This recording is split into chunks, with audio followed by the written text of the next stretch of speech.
Assalamualaikum warahmatullahi wabarakatuh.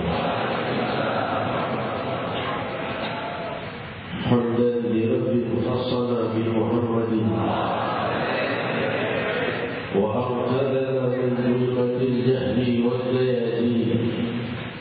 Alhamdulillahi alladhi hadana bi'abdihi al-mukhtar man da'ana ilayhi bi'izni wa qad nadana labbaik ya man dallana wa wahadana.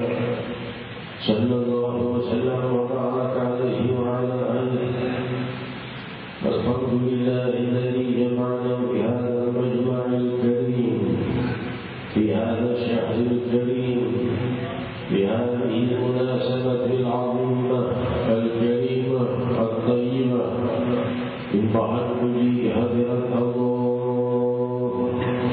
Maharaja Kami dan Mungkin, Maha Penguasa Tunggal dan Abadi, Maha melimpahkan keluhuran sepanjang waktu dan zaman, Maha menyambut hamba-hambanya dengan sambutan luhur setiap tahunnya dengan bulan Ramadan pada umat Sayyidina Muhammad.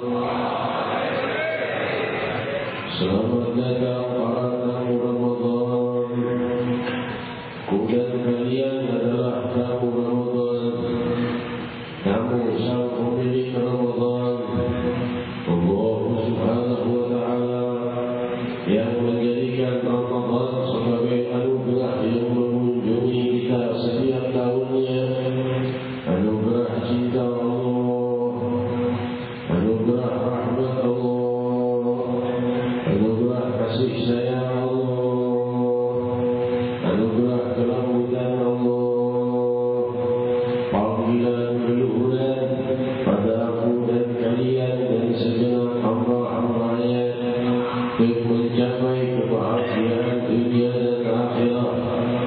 Ingatlah sang pemilik Ramadan yang menghadiahkan keluhuran ini kepadamu. Apa yang kau perbuat dengan anugerah agung ini? Bagaimana hari-hari Ramadan kita? Telah 27 hari Ramadan melewati usia kita. Apa yang kita perbuat pada hari-hari itu dan apa yang kita perbuat pada 3 hari terakhir di hari esok. Tinggal tersisa 3 hari Ramadan dan tinggal tersisa 2 kali tarawih. Nanti setelah itu akhirat tidak ada lagi tarawih bersama, tidak ada lagi buka bersama, sahur bersama, tidak lagi terdengar seruan Quran, tidak lagi terdengar keluhuran sujud di masjid-masjid setelah salat Isya. Semua masjid sepi terkunci. Berbeda dengan malam-malam Ramadan selepas Isya, setiap masjid ramai dengan ribuan sujud. Dan aku dan kalian dipermuliakan dengan ribuan sujud. Semoga aku dan kalian dilimpahi keluhuran bulan 1000 sujud, kumpulkan bersama orang yang banyak bersujud. Aqrabul manzil aqrabul abud manzilatan ila Rabb wa huwa sajid. Dikatakan dalam Sahih Muslim, sabda Rasul, sedekat-dekat hamba kepada Allah adalah yang bersujud. Bulan sujud akan meninggalkan kita beberapa hari lagi. Namun sang pemilik sujud tetap maha ada sepanjang waktu dan masa. Sang pemilik Lailatul Qadar tetap ada sepanjang masa dan waktu dan zaman. Pemilik siang wal qiyam, pemilik setiap ruh dan jasad, pemilik setiap anugerah, tiada akan pernah sirna dari alam semesta hingga alam ini yang sirna. Hadirin untuk mereka yang memahami bahawa setiap nafasnya adalah selangkah mendekat menuju perjumpaan dengan Allah. Ia semakin dekat dengan detik-detik berdirinya dia di hadapan detik-detik namanya diseru untuk maju kehadapan Allah. Bulan bin bulan ayya'idha ala Allah, bulan putra bulan untuk maju kehadapan Allah. Yauma yaqumun nasu li rabbil alamin, hari manusia berdiri di hadapan Rabbul Alamin. Di saat itu beruntunglah mereka yang banyak berpuasa, karena mereka mendapat janji dari Sayyidina Muhammad sallallahu alaihi wasallam lisya'i farhatan. Untuk orang yang berpuasa itu dua kegembiraan. Idza afṭara fariha wa idza lam yarfa'u fariha bil fariha bi rabbih. Jika ia berjumpa dengan Allah, ia akan gembira. Di saat ia berbuka, ia gembira.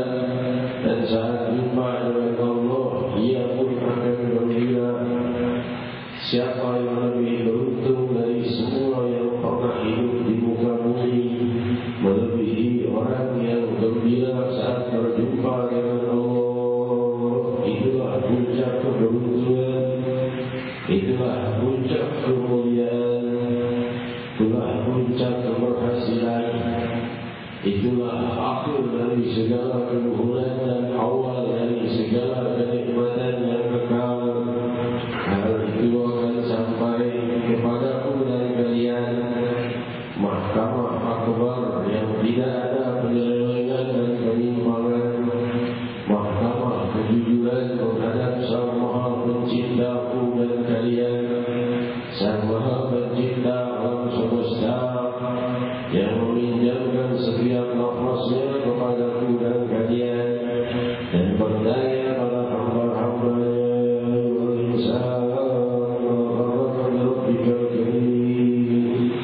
Wahai manusia, apa yang membuat kalian meninggalkan Tuhanmu yang Maha Penguasa, Alladzi khalaqaka fasawwaka fa'adalak, yang menciptakanmu dari tiada dan menciptakan seluruh tubuhmu sempurna. Wa laqad khalaqnal insana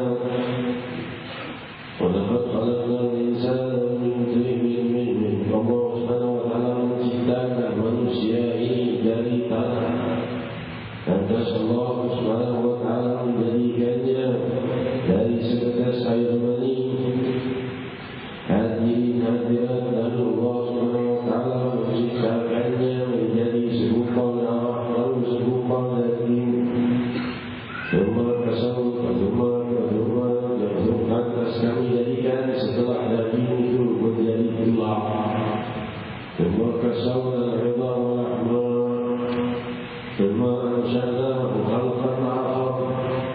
Lalu kami bungkus tulangnya dengan daging lagi, lalu dengan kulit, lalu kami ciptakan dia dengan bentuk yang sempurna, bentuk yang paling baik. Fatabarakallahu ahsanul khaliqin. Thumma innakum ba'da dzalika lamayitun. Thumma innakum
jika aku rindu berjumpa dengannya, aku pun rindu berjumpa dengannya.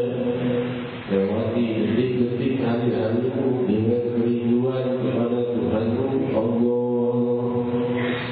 Jadi hadirat yang dimuliakan Allah, Rasulullah sallallahu alaihi wasallam bersabda,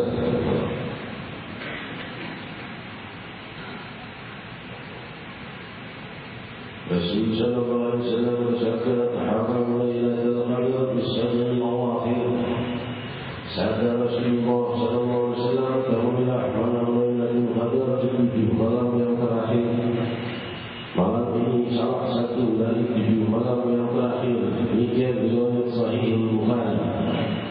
Di dalam hadis yang kita dengar dalam Selasa yang lalu juga riwayat Sahih Bukhari, "Tahaqqaq lailatul qadr bil-witri min al-'ashr al-awakhir min Ramadan."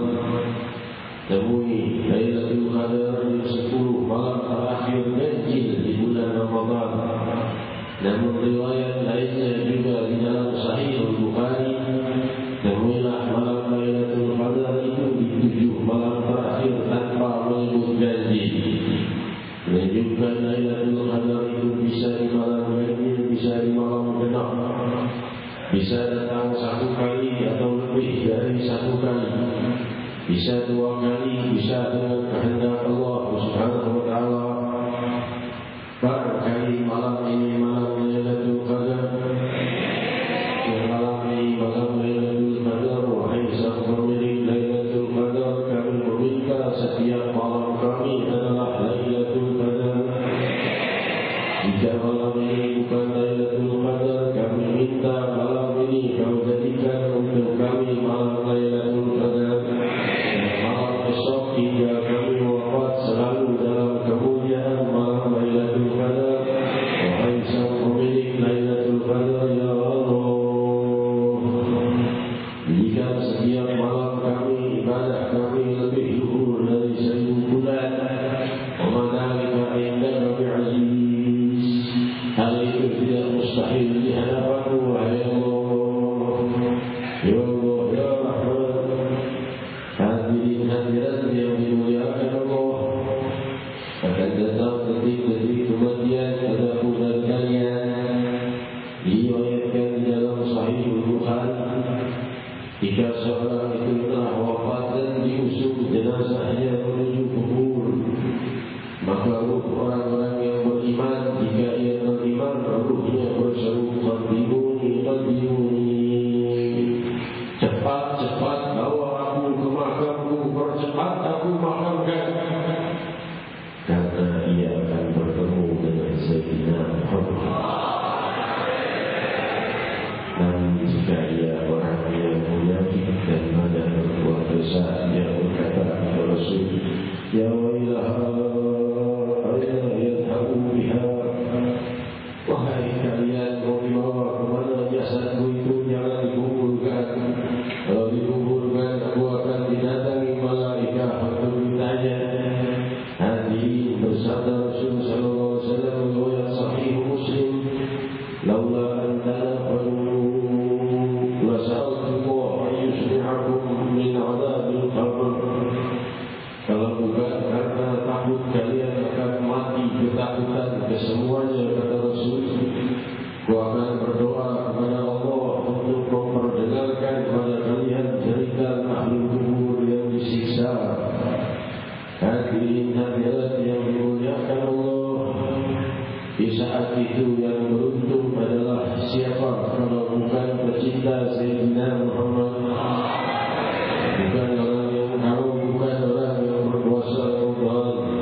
Muhammad sallallahu alaihi wasallam.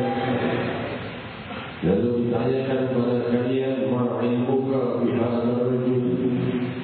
Bagaimana pengetahuanmu tentang orang ini?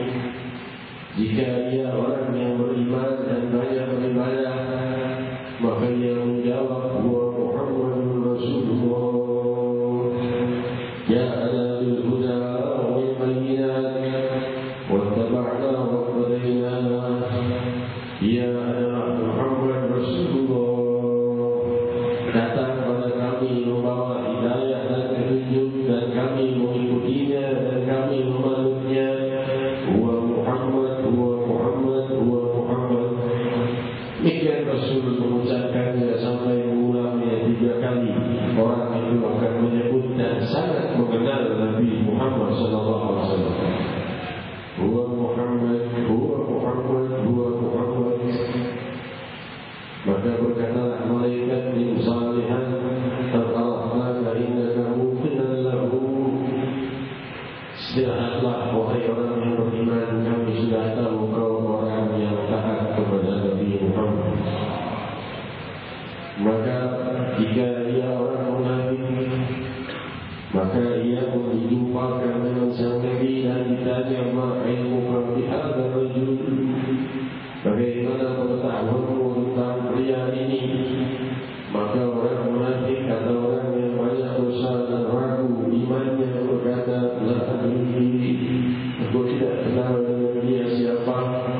Aku cuma kenal mendengar saja, lalu aku ikut-ikut saja mengucapkan apa yang didengar orang.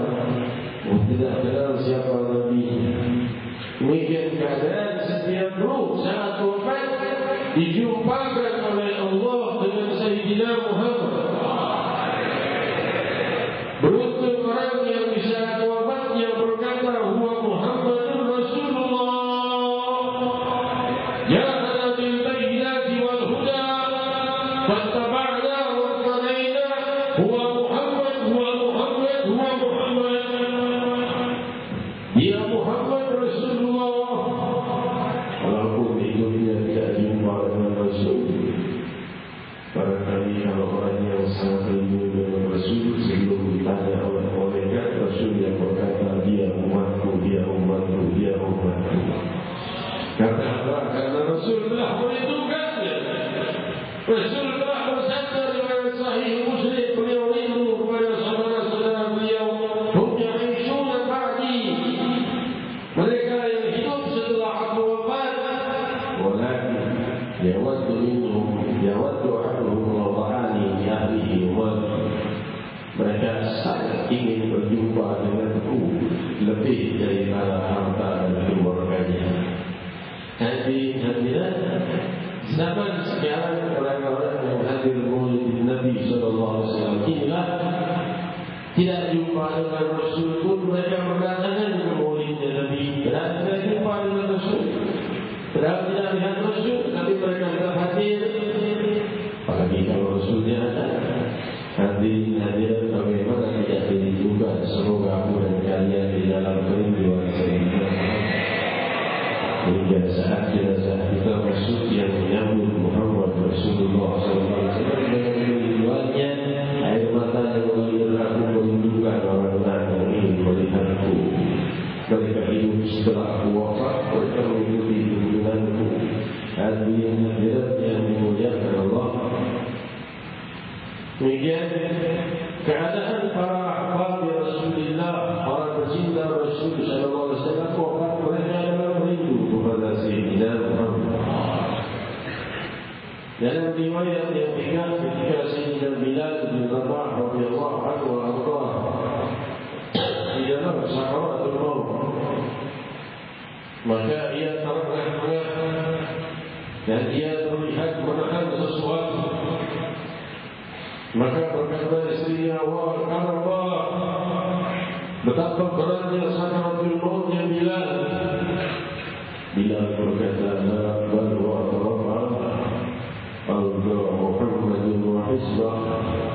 Bukan menahan sakaratul maut, menahan ingin segera berjumpa dengan Muhammad dan pasukan Muhammad sallallahu alaihi wasallam. Wa tarafa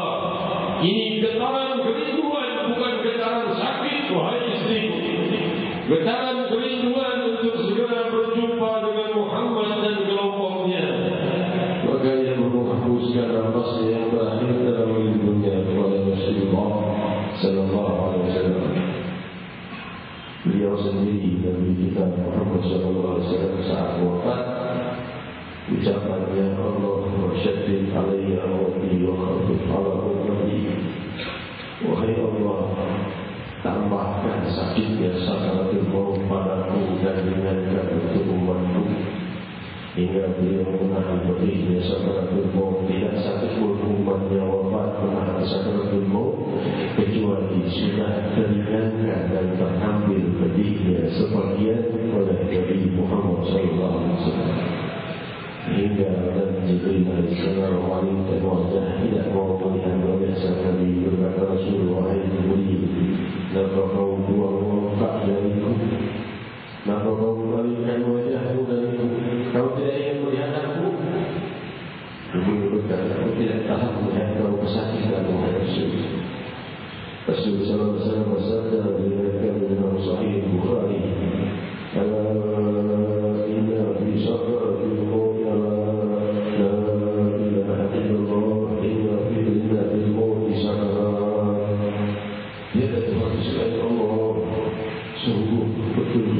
seperti kematiannya. Kalau dia meminta ditambahkan kepedihannya, beliau yang minta ditambahkan sakitnya untuk ringannya kepedihan sakaratul maut umatnya. Muhammad SAW. Hadirin hadirat yang dimuliakan Allah, diriwayatkan ketika wafatnya Khalifatul Ula Sayyidina Abu Bakar As-Siddiq radhiyallahu anhu, tercium bau terbakar, bau hati yang dibakar dari mulut. Maka dua pendapat tentang ini.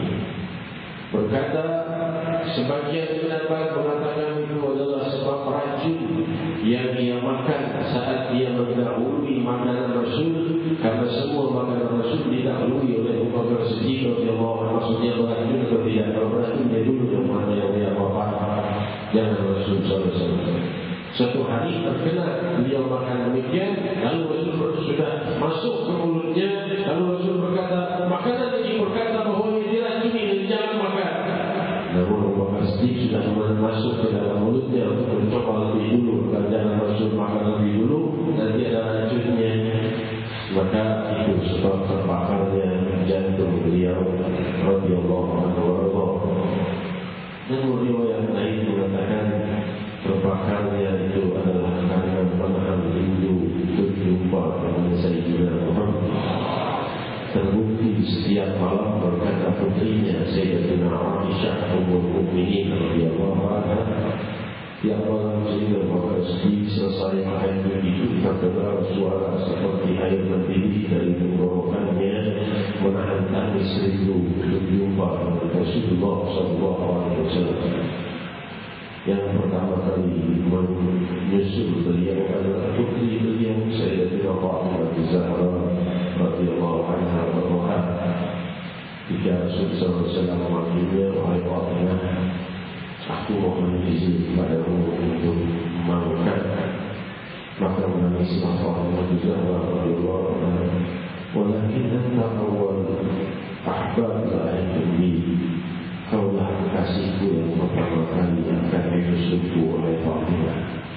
Maka 6 bulan kemudian Sayyidatina Fatimah Zahra radhiyallahu anha wafat, menyusul ayah tercintanya dan manusia yang paling berhak dicintai, Sayyidina Muhammad. Demikian pula wafatnya Sayyidina Umar bin Khattab radhiyallahu anhu. Jika ia sudah ditusuk dan luka parah, ia tengah-tengah minta susu. Di bawah rumahnya diberi susu, minum susu, tumpah dari bekas luka di perutnya susu itu. Maka ia tahu bahawa sakaratul maut sudah dekat. Ia memanggil putranya Abdullah bin Umar, wahai Abdullah, pergi kau pada Sayyidatina Aisyah Ummul Mukminin. Kalau diizinkan aku ingin kuburkan di sebelah makamnya Rasulullah. Wasiat terakhir Umar bin Khattab diizinkan oleh Sayyidatina Aisyah, karena memang Rasul dimakamkan di rumah Sayyidatina Aisyah radhiyallahu anha. Maka selesai, datanglah keluar rumah sehingga Umar sudah sedang menahan sabar. Mada taqul? Kau bawa kabar apa putraku? Berkatalah Ibn Umar, Ma'dud ya minal mu'minin. Sudah diizinkan. Maka dia pun tersadar dan berkata, Wallah laisa li ahabbu dzalika al-marja'. Demi Allah, tidak ada yang lebih kudambakan daripada dikuburkan di sebelah makamnya Rasulullah SAW. Demikian riwayat Sahih Bukhari. Dan dia sendiri di masa hidupnya selalu berdoa, Allahumma rzuqni syahadah fi baladi Rasulih. Demikian riwayat Sahih Bukhari. Sehingga waktu selalu berdoa, wahai Allah, beri aku mati syahid, tapi mati syahidnya tidak di negeri kota Nabi Muhammad SAW, yaitu Madinah. Demikian wafatnya Khalifah Umar bin Utsman bin Affan radhiyallahu anhu. Jika dia sudah di hari akhirnya, maka ditanyakan bahwa dia bermimpi Rasul sallallahu alaihi wasallam, wahai Utsman, maka besok kau mau lanjut atau kau mau sahur, mau buka bersama kami? Kalau mau buka bersama kami, maka berpuasalah esok. Maka keesokan harinya Sayyidina Utsman berpuasa. Dan saat dekat maghrib datanglah orang masuk ke dalam rumahnya, kamarnya, dan memukulkan pedang kepala beliau. Wafatlah Sayyidina Utsman bin Affan waktu maghrib mengikuti panggilan Rasulullah SAW untuk buka bersama Nabi Muhammad SAW. Demikian wafatnya Sayyidina Ali bin Abi Thalib radhiyallahu anhu. Di dalam hari-hari Rasulullah SAW, Sayyidina Ali terus berkata, mana itu orang yang menjanjikan Nabi ingin datang memukul kepalaku saat aku salat sampai darahku mengalir dan menetes? Mana itu orang goblok yang datang? Karena Rasul sudah kabarkan jauh-jauh hari jumpamu denganku ya Ali, yaitu hari wafatmu adalah saat datang seseorang di waktu kau salat memukul kepalamu dengan pedang sehingga darahmu menetes dari janggutmu, jenggotmu ini terus menetes ke bawah. Saat itu kau akan jumpa denganku. Ali sudah berkata, mana itu orang yang akan memukulku dengan pedang saat salat? Ingin cepat jumpa dengan Sayyidina Muhammad. Hadirin hadirat yang dimuliakan Allah. Demikian keadaan mereka para pecinta Rasulullah SAW hingga diriwayatkan di dalam Sahih Bukhari bahwa Sayyidina Anas bin Malik radhiyallahu anhu saat hampir wafat ia wasiat agar di kafannya dimasukkan beberapa helai rambutnya Rasulullah SAW dan sapu tangan bekas menyekap keringatnya Nabi SAW. Ia katakan ini sertakan di kafanku nanti. Untuk apa? Karena tidak mau pisah. Itu belahan itu rambut, potongan rambut, belahan tubuhnya Rasulullah SAW. Mereka cintanya Sayyidina Anas bin Malik radhiyallahu anhu. Mereka cinta mereka kepada Rasul sallallahu alaihi wasallam, dan cinta itu terus terwariskan dari zaman ke zaman. Semoga terwariskan juga padaku dan kalian dan keturunanku dan kalian, ya Allah ya Rahman.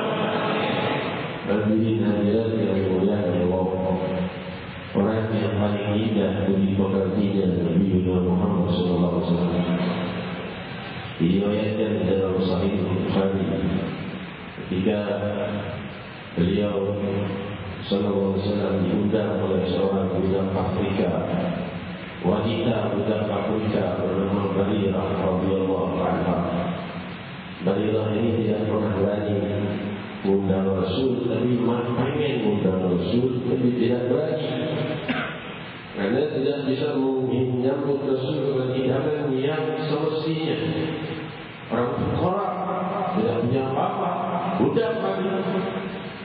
Maka satu hari dia disedekahi syurga alamiah, yaitu makanan bubur daging, itu makanan menengah ke atas. Hadirin hadirat di masa itu, seorang semacam Barirah seumur hidupnya belum pernah mencicipi syurga lahirnya itu. Sedekahkan kepadanya. Sebelum dia mencicipinya, dia langsung ingat Nabi Muhammad SAW. Mengundang Rasulullah. Ada makanan ini. Maka dia pun mengundang Rasulullah SAW. Rasulullah kalau diundang Mubarak, paling cepat hari ini. Beliau mendatang. Tidak ada al-miskin saja baru dia kata mu'ajjalah. Kalau diundang oleh al-miskin, dia datangnya terburu-buru. Demikian indahnya budi pekerti Nabi Muhammad SAW. Maka Rasulullah SAW datang ke rumah Barira radhiyallahu anha, langsung dihidangkan syurga alamiah. Lalu Rasulullah akan menyentuhnya. Seorang sahabat menyentuhnya, Rasulullah ada ta'am sadaqah min Bariyah. Ini makanan sedekah dari orang, diberi ke Bariyah. Sedangkan engkau haram makan sedekah, wahai Rasulullah. Betul, Rasulullah diharamkan makan sedekah. Maka makanan ini haram untukmu. Maka menuntutlah Bariyah dengan meneteskan air mata malu, seakan-akan dia pelajari di depan umum dari malu dan hancur hatinya karena dia tidak ingat Rasulullah tidak boleh makan makanan sedekah. Maka ia menangis malu menghidangkan makanan yang diharamkan untuk Rasulullah. Namun Rasulullah SAW adalah orang yang paling cerdik dan paling baik dan paling santun. Maka beliau berkata, makanan ini sedekah untuk Barira.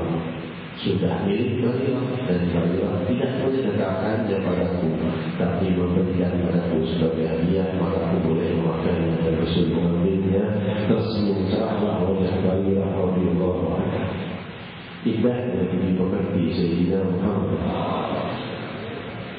Kita turun datang teguran dari Allah Subhanahu wa taala untuk orang-orang yang tidak memperdulikan kerabat dan keluarganya.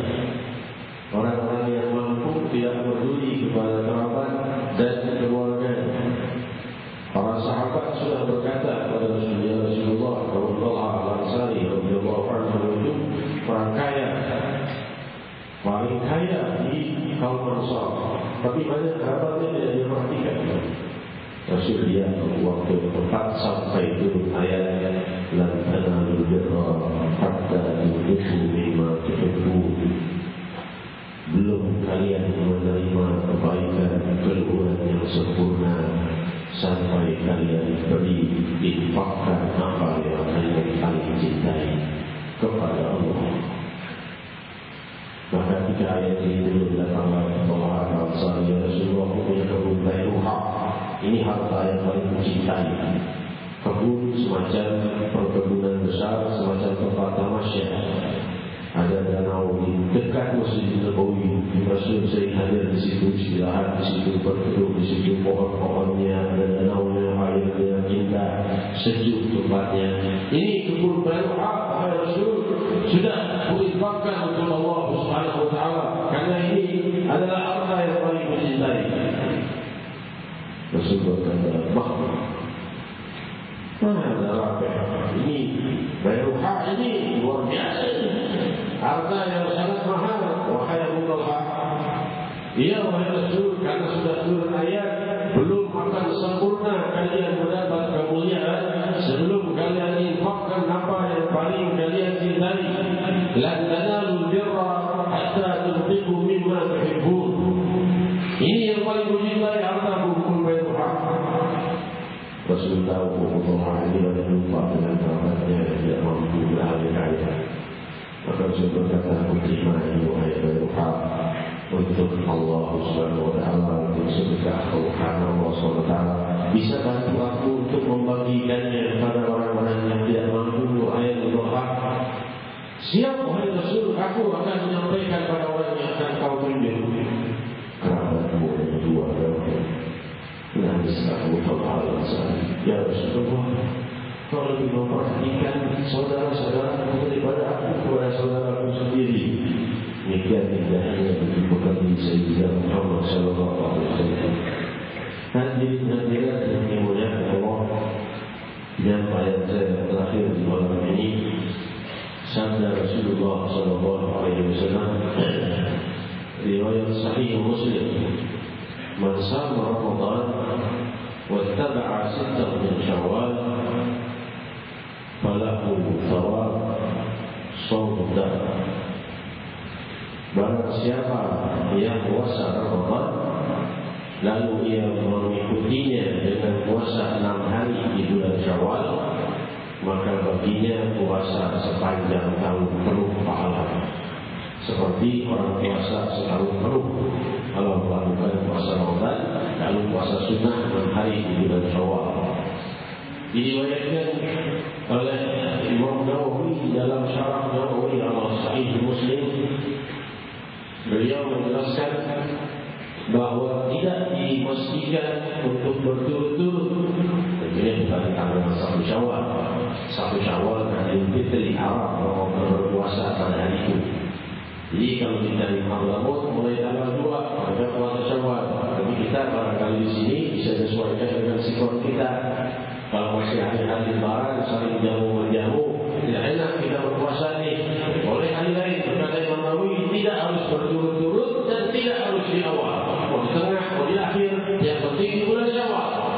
Mau sehari dulu, 2 hari dulu, nanti 3 hari lagi, baru saat yang penting 6 hari di bulan Syawal. Nah, jadi muncul pertanyaan kepada saya banyak. Dan kebanyakan kaum wanita yang haid di bulan Ramadan, mana yang lebih didahulukan, qada puasa atau puasa sunnah Syawal? Ya qada puasa. Kalau puasa itu kan wajib. Kalau puasa Ramadan didahulukan daripada puasa Syawal. Tapi ada cara yang lebih baik. Mau dapatkan keduanya, bisa dipadu taqridu niat qada puasa Ramadan sekaligus niat puasa Syawal, yaitu taqridu niat qada puasa Ramadan dan niat juga untuk puasa Syawal. Nanti dapat kedua-duanya, puasanya tetap 6 hari di bulan Syawal, tapi juga mengqadha 6 hari di bulan Ramadan. Barangkali kaum wanita yang haid di bulan Ramadan, barangkali kaum pria yang musafir atau berkunjung sakit di bulan Ramadan, bisa berqadha di bulan Syawal. Dipadu niatnya dengan puasa Syawal, dapat pahala kedua-duanya. Qadhanya tunai, lalu puasa Syawal yang mendapat pahalanya. Hadirin pengumuman yang ingin saya sampaikan malam Jumat yang akan datang, InsyaAllah kita takbiran di masjid ini, Masjid Raya Munawar. Telah diizinkan oleh panitia setempat, sudah dikabarkan, sudah diizinkan.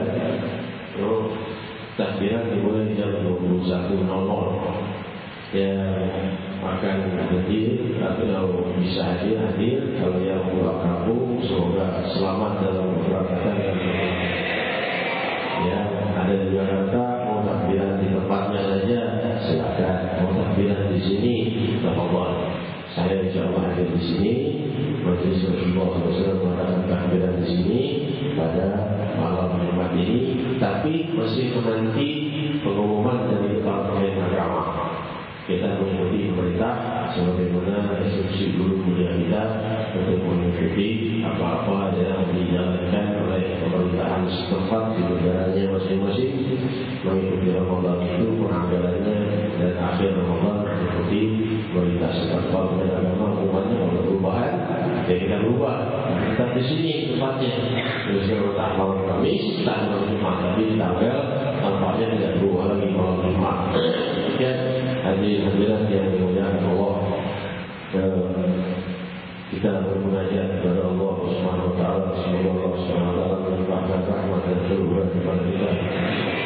Kalau seandainya banyak sekali di antara kita ini yang puasanya dalam puasa mungkin mengumpat, mencaci, memuji, melihat hal yang mungkar, mendengar hal yang mungkar, tapi puasa kami ini penuh dengan aib dan celah. Maka jika itu jangan kau jadikan puasa kami ini hanya lapar dan haus. Sempurnakanlah dengan kedermawanan namamu dan keindahan namamu yang maha sempurna. Waqul jamil ya Allah, ya Allah, ya Allah, ya Allah, ya Allah, ya Allah, ya Allah.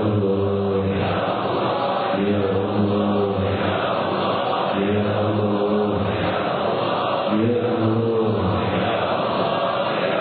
Wahai pemilik Ramadan, wahai pemilik malam Lailatul Qadar, wahai pemilik segala kemuliaan, wahai pemilik segala kebahagiaan, wahai pemilik dunia dan akhirat, limpahi kami kemuliaan dunia dan akhirat. Ya Allah. Limpahi kami kemakmuran di dunia dan akhirat. Limpahi kami khusyuk, limpahi kami cahaya, limpahi kami kekuatan iman, limpahi kami kekuatan ibadah, kekuatan taat padamu, kekuatan menghindari hal-hal yang kau larang. Ya Allah, ya Allah, ya Allah, ya Allah, ya Allah.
المصلحة وأن تجعل